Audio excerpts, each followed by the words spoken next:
Imagine a place so remote, so swallowed by the jungle, that even the maps barely acknowledge it.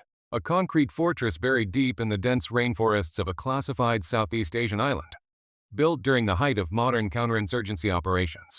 In the early 2010s, U.S. forces established Forward Operating Base Echo, FOB Echo, as a strategic stronghold against insurgent networks.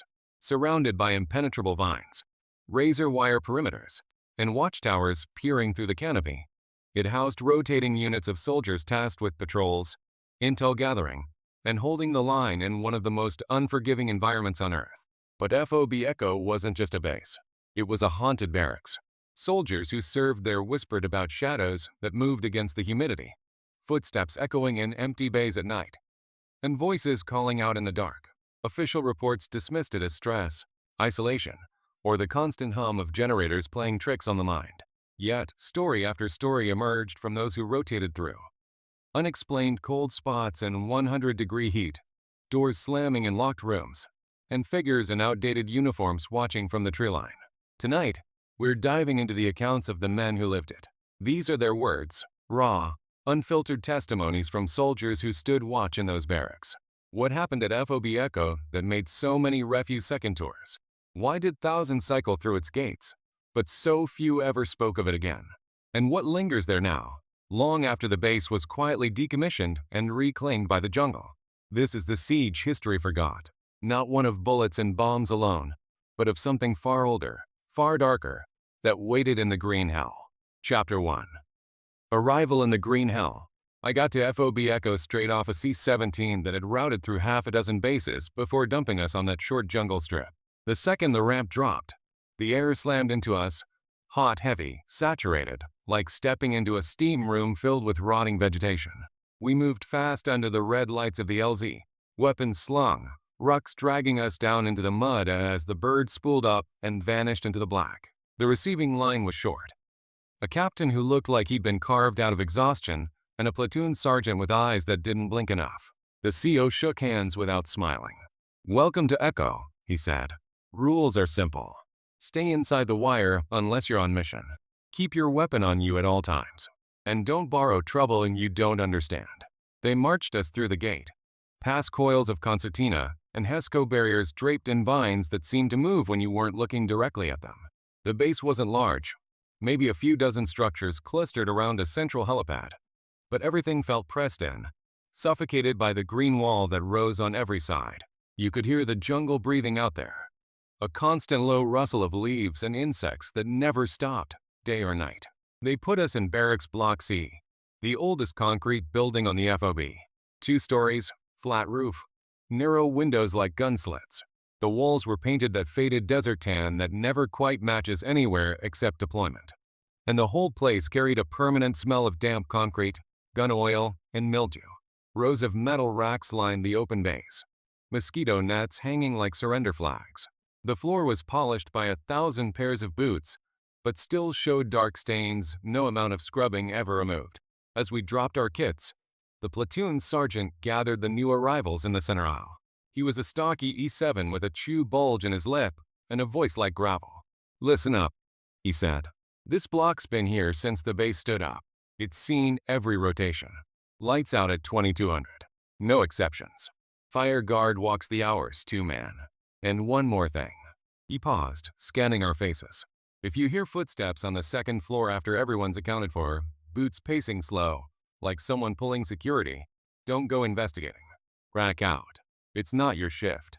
A couple of the guys chuckled, the kind of nervous laugh you get when you're too tired to process anything else. I figured it was the standard hazing for F&Gs. Every post has its ghost story: black mold, sleep deprivation, generators humming at just the right frequency to mess with your head. That first night settled in heavy. The heat didn't drop, just thickened. Fans spun overhead, but only pushed the wet air around. I lay on my rack staring at the underside of the mosquito net, listening to the unfamiliar symphony of a new jungle. Insects screaming, something large moving through the canopy outside the wire, distant thunder that never quite turned into rain. Around 0200, I came awake fast, heart already pounding. Boots. Clear, deliberate footsteps overhead on the second floor. Thud. Pause. Thud pause. like a soldier in full kit walking a slow patrol. I sat up. The bay was quiet except for the usual snoring and shifting. Moonlight through the windows painted everything in silver and shadow. I grabbed my M4, slipped on my boots without lacing them, and moved to the stairwell. The metal steps were cool under my hand. I climbed slow, muzzle up, pieing the corner at the top. The second floor bay was empty. Racks stripped bare, footlockers gone, dust thick on the floor. No prints. No sign anyone had been up here in months. The pacing had stopped the moment I reached the landing. I stood there a minute, listening. Nothing but the jungle outside. Then I went back down, told myself it was settling concrete or rats or my own blood rushing in my ears. Morning formation came too soon. We stood in the gravel outside the barracks while the platoon sergeant called the roll.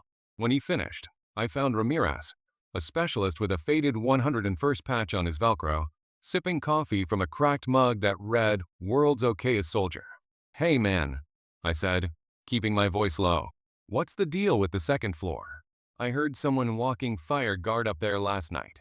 Ramirez didn't laugh. He just looked at me over the rim of his mug, eyes flat. "Yeah, that's the old patrol. They say it's the squad that got hit outside the wire a few years back.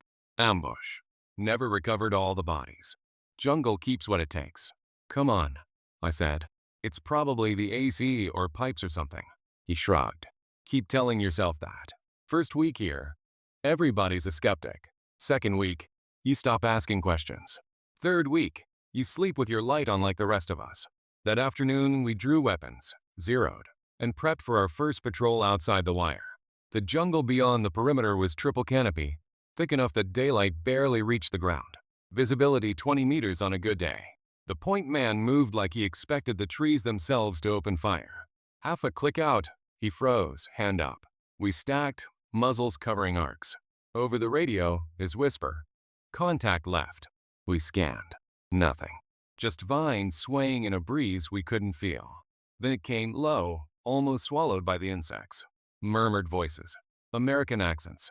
Fragments of radio chatter, old call signs, grid coordinates that hadn't been used since the base first stood up, phantom traffic on a net that wasn't transmitting. We called it in. Higher came back with the standard line. Atmospheric interference, solar activity, whatever excuse fit the day. We exfiled quiet. Nobody talking. Back inside the wire that evening, 3 guys from our platoon put in requests for behavioral health evals. Nightmares. They wrote on the forms. Nobody said anything about footsteps. That night the pacing started again. Same rhythm. Same slow, deliberate patrol. Only this time, it didn't stop when someone climbed the stairs. It just kept walking. And somewhere in the dark, a voice I didn't recognize whispered my last name like it had been waiting for me to arrive. Chapter 2. Whispers in the Wire. My name is Sergeant First Class Marcus Hale. I took over as inchoate for Block B during the 2013 rotation. The unit we replaced looked like they'd been through a meat grinder, guys with 1,000-yard stares, jumping at every shadow, packing out like the base was on fire. Nobody said goodbye. They just loaded the birds and disappeared into the sky. Block B was one of the newer structures. Prefab panels elevated on stilts to keep the flooding out during monsoon season. Cleaner than the old concrete blocks, better airflow, actual windows that opened. But the jungle didn't care about upgrades. Vines still crawled up the supports like they were trying to pull the whole building back into the green. At night you could hear things brushing against the underside of the floor, branches, or something heavier. I pulled staff duty more than my share because the younger NCOs kept finding reasons to be somewhere else after dark. One monsoon night the rain came down so hard it felt like the sky was trying to drown us. The tin roof amplified every drop into incoming artillery. Power flickered constantly, generators groaning under the load.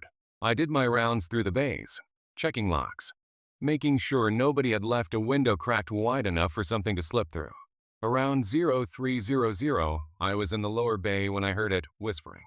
Close. Right outside the wire. Underneath the HESCO barriers on the south side. Low voices, male, American accents. Not the local dialect you'd expect from insurgents probing the perimeter. These were our voices. I froze, hand on my M4, and keyed the handheld. Tower 3. This is Hale. You got eyes on the south perimeter. Anything moving? The tower came back clear and calm. Negative, Sergeant. Thermals clean. Just rain and mud. But the whispering didn't stop. It grew clearer, like the speakers were walking the wire parallel to the building. I caught fragments, grid coordinates, old call signs, someone calling for a medevac that never came. The same kind of chatter you hear on a hot net during a TIC, except we weren't in contact and nobody was transmitting. I stepped out onto the covered porch between the blocks, rain blowing sideways, flashlight cutting a tunnel through the dark. I swept the beam across the wire, the mud, the tree line 20 meters out. Nothing. Just sheets of water and the glint of concertina wire. Then one voice cut through the rest, sharp and close enough that I felt it in my chest. They're still out there, waiting for extract. I spun. Empty porch behind me. No footprints in the puddles. Nothing. Morning came gray and dripping. I pulled the historical logs from the S2 shop. Incident reports going back to when the base first stood up. Took me most of the day to find it. Buried in a classified folder. 2008. A 6-man recon team went out on a 3-day mission and never came back. Last transmission reported movement in the tree line, figures matching friendly uniforms. Then static. Search parties found shredded gear, blood trails that ended at the roots of banyan trees, no bodies. Officially listed as presumed KIA, 'cause unknown. The jungle took them. After that, the whispers became part of the nightly routine. Guys would wake up gasping, swearing someone had been right next to their rack, breathing on them, murmuring their names. One private from 3rd Platoon came to me shaking. Said he woke to a soldier in old DCU standing at the foot of his bed, face hidden in shadow, but the voice was clear. He knew my hometown, the kid said. Asked if my mom still worked at the diner on Main Street. Nobody here knows that. We started leaving the bay lights on all night. Didn't help much. The power surges got worse, outages always hit between 0200 and 0400, plunging everything into black. During those blackouts, the whispers moved inside. You'd hear them in the latrine, in the stairwell, under the racks. Always the same theme. Unfinished business, waiting for relief that wasn't coming. Personal items started disappearing. Not the usual lost in the laundry stuff. Dog tags left on pillows that didn't belong to anyone currently assigned to the platoon. A faded patrol cap placed neatly on a footlocker, sweat-stained, name tape reading a guy who'd rotated home 2 years earlier. One morning we found an entire ruck assembled in the center aisle, packed like for patrol, weapon slung, but no owner. The name tape on it belonged to a soldier from that missing 2008 team. I reported it up the chain. The CO listened, face unreadable, then told me to inventory gear and move on. Stress manifests in different ways, Sergeant, he said. Keep the men focused on the mission. But we all knew. The wire wasn't keeping something out. It was keeping something in. And whatever it was, it knew every one of us by name. Chapter 3. The Empty Bay. Specialist Lena Torres, Commo Section. I ran the TOC out of the old admin building that was tacked onto the original barracks block in 2014. The structure dated back farther than anything else on the FOB, thick poured concrete, narrow firing slits for windows, rebar showing through cracks like bones. Rumor was it started life as a Japanese stronghold during World War II, then got passed around like a bad habit until we inherited it. Perfect for a tactical operations center. Hardened, central, easy to defend. Terrible for sleeping, working, or staying sane. The ground floor had a bay that had been sealed off after a bad flood years earlier. Officially it was storage, old filing cabinets, broken chairs, crates of obsolete equipment nobody wanted to ship home. In practice, nobody went in there unless they absolutely had to, and never alone. The door stayed padlocked, chain thick enough to tow a Humvee. Even the platoon sergeants avoided it when they did their walkthroughs. One night shift, the radios started acting up. Static bleeding across every net. Fragments of voice traffic that didn't match any of our call signs. The backup generator in the sealed bay fed part of the commo rack. So I drew the short straw. I grabbed a flashlight, my sidearm, and the master key ring from the duty desk. The chain came off with a rattle that echoed too loud in the empty corridor. The door stuck at first, warped from humidity. When it gave, the smell rolled out. Wet earth, rust, and something sweet rotten underneath. I swept the light across the room. Rows of metal racks still bolted to the floor, mattresses long gone. Just springs and shadows. Dust hung in the air like smoke. Water stains climbed the walls in dark tides. In the far corner sat the generator, silent and cold. I moved toward it, boots crunching on grit and broken glass. Halfway across the bay I froze. Movement. Something shifting in the corner of my vision. A figure sat on one of the lower racks. Male. Uniform soaked through. Clinging to him like he'd just crawled out of a rice paddy. Helmet gone. Hair plastered to his skull. He was looking straight at me. I brought the light up. His face was wrong, skin gray pale. Eyes sunken so deep they looked like empty sockets catching the beam. Water dripped from his sleeves onto the concrete. Even though the roof above him was bone dry, he opened his mouth. The voice that came out was a rasp, like lungs full of mud. Help us. We're still siege. The words hit me harder than any contact report. I backed up fast, shoulder slamming the doorframe, and yanked the door shut behind me. Locked it with shaking hands. The duty NCO found me in the corridor 10 minutes later, sitting against the wall trying to slow my heart rate. Next morning maintenance went in to check the generator. They came out quiet. Bay was empty, they said. No figure. No water on the floor. Nothing out of place. But someone noticed fresh scratches on the far wall. Letters and numbers gouged deep into the concrete like they'd been done with a bayonet. Grid coordinates. I looked them up later. Exact spot where an armored convoy got hit in 2011. Ambush. No survivors. After that, the sealed bay wouldn't stay sealed. Fire guard walking the admin building would radio in that the padlock was hanging open, chain coiled on the floor like a dead snake. They'd secure it again, do another lap, come back 20 minutes later, open. Lights on inside. Even though the breaker had been pulled years ago, voices started leaking out at night. Not whispers this time, full conversations. Old mission briefs, arguing about routes and exfil times. Someone calling for fire support on a net that hadn't existed since we switched to digital. You could stand in the corridor and hear a platoon leader giving an operations order for a patrol that happened before most of us even enlisted. One lieutenant, newly arrived, full of West Point confidence, decided to clear it up. He took 2 Joes and a video camera, kicked the door in at 1400 hours when the sun was high and the building was full of people. They were inside maybe 5 minutes. He came out alone. The camera was gone. His face was the color of the concrete walls. There were dozens of them. He told the CO later, voice flat, lined up in formation along the racks. Full kit. Waiting for orders. None of them turned when we came in. Just stared straight ahead, like they'd been standing there since the day they died. We boarded the door up after that.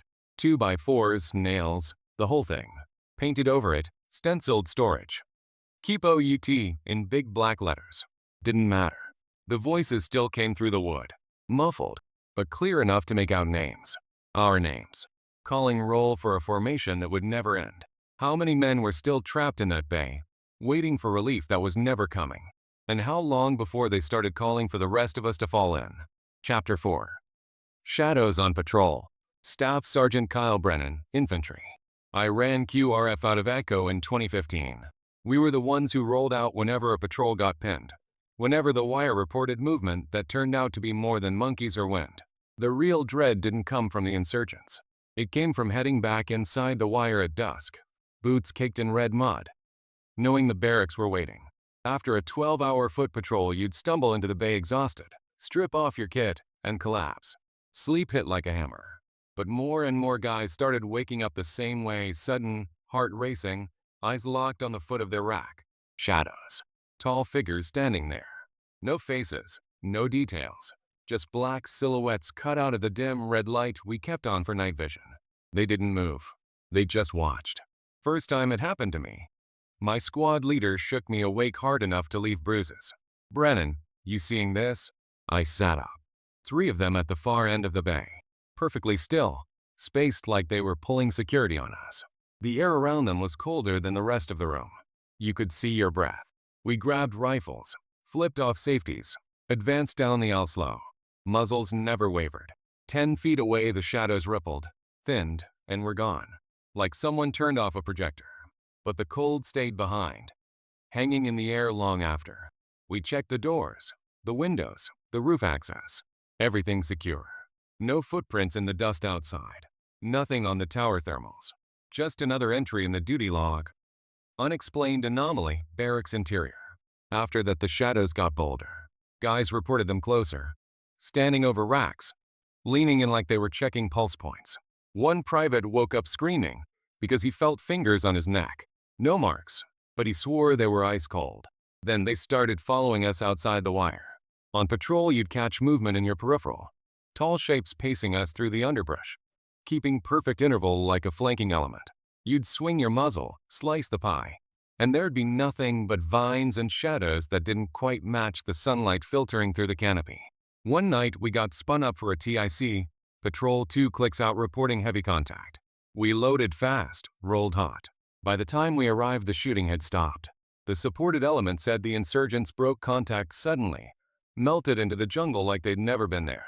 We swept the area. Found spent casings, ours only. Blood trails that ended abruptly at tree trunks. No bodies, no drag marks, no enemy gear. Back at the FOB, the patrol leader pulled me aside.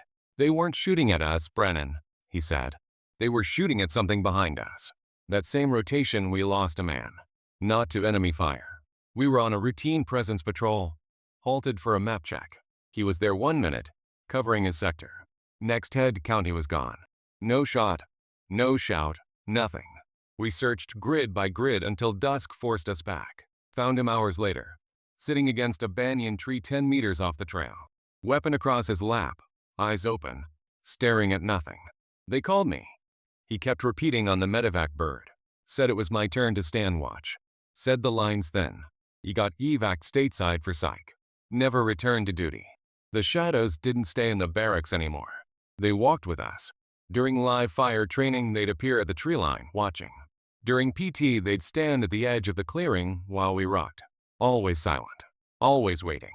One firefight, we pushed an ambush site hard. Suppressive fire, bounding, the whole book. Insurgents returned fire sporadic, then nothing. When we assaulted through, the positions were empty. Bunkers cold, like the enemy had evaporated. But in the dirt, we found boot prints. American tread patterns, leading deeper into the jungle and stopping dead, like the wearers had just stepped out of existence. I started wondering if we were still fighting the living, or if the jungle had been recruiting all along, filling ranks that never rotated home. Because every patrol we came back 1 man shorter in some way we couldn't put on a report. Eyes a little emptier, sleep a little lighter. Chapter 5. The night the lights went out, Corporal Alex Rivera. I was part of the last full rotation before they started pulling the plug on FOB Echo in 2016. The base was already winding down, units rotating out faster than they came in. Equipment crated up, whole sections of the wire going dark. You could feel the place letting go, like a dying animal rolling over to show its belly to the jungle. Vines moved in overnight, covering doors, climbing through broken windows. The air smelled less like gun oil and more like wet leaves and rot. My platoon drew the short straw for the final weeks. Skeleton crew holding the fort, while the rear detachment prepped for full decommissioning. Most nights it was just us, a handful of support guys, and whatever was left of the local security detail. Quiet enough that you could hear the jungle digesting the base 1 concrete chunk at a time. Then came the storm. It rolled in off the sea just after dusk. Black clouds stacked like artillery rounds. Lightning walking across the sky in sheets. Wind howled through the canopy hard enough to bend the taller trees parallel to the ground. Rain didn't fall so much as explode sideways, turning the whole FOB into a shallow lake within minutes. The power grid took the first hit. Transformers popped like small arms fire, and the main lights died across the compound. Generators kicked in automatic, but one by one they started failing. Flooded intakes. Fuel lines clogged with debris. By 2200, we were running on whatever portable units hadn't drowned yet. By midnight, even those were sputtering. Total blackout. No red lights in the base. No glow from the TOC. No tower spots sweeping the wire. Just the storm and whatever light the lightning felt like giving us. That's when the barracks woke up. It started with footsteps. Every block at once. Heavy boots on concrete, on metal stairs, on the catwalks overhead. Not one set, not 2 dozens. Like every rotation that had ever billeted there decided to stand to at the same moment. Doors we'd nailed shut years ago slammed open and shut in rhythm with the thunder. Windows rattled in frames that hadn't moved in decades. Guys spilled out of their racks half-dressed, weapons up, forming hasty security in the aisles. We shouted challenges down corridors that came back empty. Radios crackled with traffic that wasn't ours, old call signs, frantic demands for CAS, Medevac birds that had been retired before I enlisted. Then the screaming started. Not human at first, more like metal tearing, wind forced through a throat that wasn't there. But it shaped itself into words, into pain, coming from the old concrete blocks, the ones closest to the original wire. Agonized voices layered on top of each other, calling out names, grid coordinates, pleading for extraction that never arrived. We moved as a platoon to clear the sounds, standard building clearing tactics, bounding overwatch, flashlights cutting tunnels through the dark. Every bay we entered was empty, but the cold hit you like walking into a freezer. Breath hung in front of your face, even though the air outside was still 90 degrees and soaked. We reached Block C, the oldest, the one nobody lived in anymore, and found blood. Fresh. Bright arterial red smeared across the floor in drag marks. Handprints climbing the walls like someone had tried to claw their way out. Pools in the center, all reflecting our flashlight beams. No bodies. No wounds on any of us. Just blood that hadn't been there at morning formation. The smells came next: cordite, diesel, burning meat. Phantom smoke that stung your eyes and coated the back of your throat. One of the younger guys lost it then. Private First Class Howell. Good kid, steady on patrol. He dropped his weapon, bolted past us, and ran straight into the storm. We chased him to the gate, shouting his name over the wind. But he vaulted the HESCOs and vanished into the tree line like the jungle opened up and swallowed him whole. We searched until the rain eased at dawn. Found him 50 meters outside the wire, hanging from a thick vine wrapped tight around his neck. No drop, no struggle marks in the mud. Just suspended there, boots 6 inches off the ground. Eyes wide open, staring back toward the barracks. His mouth was moving. Not breathing, just lips forming words we couldn't hear. Coroner later called it suicide. No note, no history. Clean cut. We knew better. When the sun finally came up, the blood was gone. Floors dry, walls clean. Like the storm had washed it all away. Generators coughed back to life one by one. The base looked almost normal in the gray morning light. But as the last bird spun up to pull us out for good, I stood on the LZ looking back at the compound. The jungle had already closed half the gaps in the wire. Vines waved in the rotor wash like they were saying goodbye. And in the shadows of the barracks doorways, figures. Dozens of them. Lined up in formation. Uniforms from every era we'd occupied the place. Not waving. Watching. Making sure we left. Or making sure we understood we never really did. The siege didn't end when we flew out. Chapter 6. Echoes from the overgrown wire. Master Sergeant David Kwan. I drew the worst card in the deck. Rear Detachment, 2017. The very last handful of us left behind after the main body flew out. Our job was to strip what remained. Destroy classified material, demo sensitive structures, pack out anything worth salvaging, and turn the keys over to whatever came next. Officially, the base was being handed back to the host nation. Unofficially, everybody knew the jungle would have it long before any paperwork changed hands. By the time we started the final sweep, FOB Echo didn't look like a military installation anymore. Vines had punched through walls, rooted in the floors, and flowered blood red across rooftops. The helipad was a pond. Concertina wire sagged under the weight of creepers thick as pythons. Whole sections of the perimeter had vanished. Swallowed so completely you could walk 10 feet off the old trail and never know a base had been there. The air was thick with spores and the sweet stink of things decomposing faster than the eye could follow. We worked in daylight when we could, because nights belonged to something else. I kept a small team, 5 of us, plus a couple contractors who spoke less every day.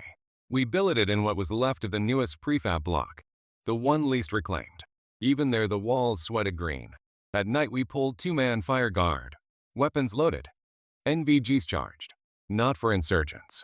Nobody had seen a living enemy in months. The radios were supposed to be cold, antennas pulled, batteries removed. But they still talked. First night alone on the FOB, I was in the TOC burning hard drives, when the singers on the desk lit up. No power cord, no battery pack, just green backlight and squelch breaking. Old traffic. Fragments of ARs from patrols I'd read about in the classified logs. Someone calling in a 9-line that ended in screams. Coordinates that matched every lost team the base had ever sent out. I yanked the handset, keyed it. Whoever this is, knock it the hell off. Static. Then a voice calm and close, like the speaker was standing behind me. Holding the line, Sergeant. waiting for relief. I cleared the building with my weapon up. Empty. Dust on the floor except for one set of boot prints leading to the wall and stopping dead. After that, the radios never stayed silent. You'd hear them in your sleep. Traffic from rotations long gone. Call signs of units that had redeployed years earlier. Sometimes they used our call signs. Our names. The thermals started picking up signatures too. We still had a few mounted on the remaining towers for perimeter security. Cold spots moving against the warm backdrop of the jungle. Human-shaped. Walking slow patrols along the inside of the wire that wasn't there anymore. They never crossed the thresholds of the buildings we still occupied. Just walked the old routes. Over and over. Like muscle memory etched into the ground itself. One afternoon, we torched the last of the classified docks in a burn pit behind the old admin building. Wind shifted and carried the smoke straight through the sealed bay, the one that had been boarded up years before. The boards were gone now, rotted away or pulled down by vines. I glanced inside out of habit. Dozens of dog tags hung from the ceiling on paracord, swaying gentle in the breeze that shouldn't have reached that far inside, gleaming like they'd just been issued. I stepped closer. Names from every rotation. Some I recognized from the wall of the fallen in the chow hall. Others were guys still alive, walking around stateside, coaching Little League or drinking beer in some VFW post. Mine was in the center, polished, waiting. I cut them all down, stuffed them in a cargo pocket, and never told the team. Last night on Echo, I did a final walkthrough alone. Moon was full, light filtering green through the canopy. The base looked like ancient ruins, concrete blocks half sunk into the earth, rebar twisted like ribs. As I passed Block C, I heard it complete. The siege in full. Artillery thumps rolling in from distances that didn't exist anymore. Tracers arcing silent across the sky. Impacts walking the perimeter in perfect sequence.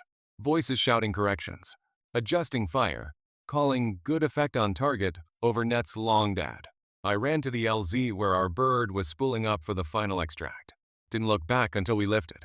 From the air, the fortress was almost gone. Just darker patches in the green where the jungle hadn't quite erased the scars. But the lights were on. Every window, every doorway that still had glass or frame glowed soft amber. Like the generators had kicked back to life one last time. Figures lined the old wire. Hundreds now. Every uniform the base had ever worn. Standing shoulder to shoulder. Not waving. Holding the line. The pilot banked hard. Climbing fast to clear the canopy. Below us the lights winked out one by one, block by block, until only the jungle remained. They didn't need us anymore. The siege goes on without relief. And it always will. Chapter 7. The Fortress That Never Fell. Lieutenant Colonel James Harlan, retired. I commanded FOB Echo from 2014 through 2016. 2 full years in that green hole. Longer than any other CO before or after. I signed the orders, read every after-action review, sat in on every behavioral health briefing, and personally approved every redacted incident report that left my desk. We lost good men there. Some to ambushes, IEDs, disease, the usual hazards of that kind of fight, but not all. The others we lost to something the official record could never acknowledge. It started slow. A private here, a specialist there. Requests for emergency leave that didn't quite add up. Psych evacs for acute stress reaction that read more like breakdowns. Refusal of second tours from soldiers who'd re-enlisted twice before. Whispers in the command tent about footsteps, shadows, voices calling from the tree line. I dismissed most of it at first. Isolation, combat fatigue, mold spores messing with heads already running on fumes. We were fighting a real enemy. I needed my men focused outward, not chasing ghosts inside the wire. But the reports kept coming. Too many. Too consistent. Details that matched across platoons that had never spoken to each other. I started digging on my own, pulling old logs, talking to the longest-serving NCOs off the record, walking the barracks alone at night when the generators dipped and the jungle pressed closest. What I found wasn't in any field manual. The island had history long before we carved our FOB out of it. Japanese garrison in World War II. Dug in deep, concrete bunkers, tunnels, the works. They held it for years against everything we threw at them. When the end came, it wasn't surrender. Orders were to fight to the last. Thousands went into those jungles and fortifications. Almost none came out. Massacres, Starvation, disease, some say worse.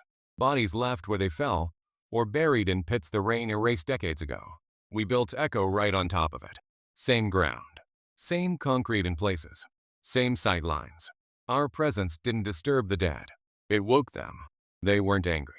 Not vengeful like in the stories. They were waiting. Still executing their last orders. Hold the position. Maintain the perimeter. Deny the enemy. Only now there was no enemy left to fight except time itself.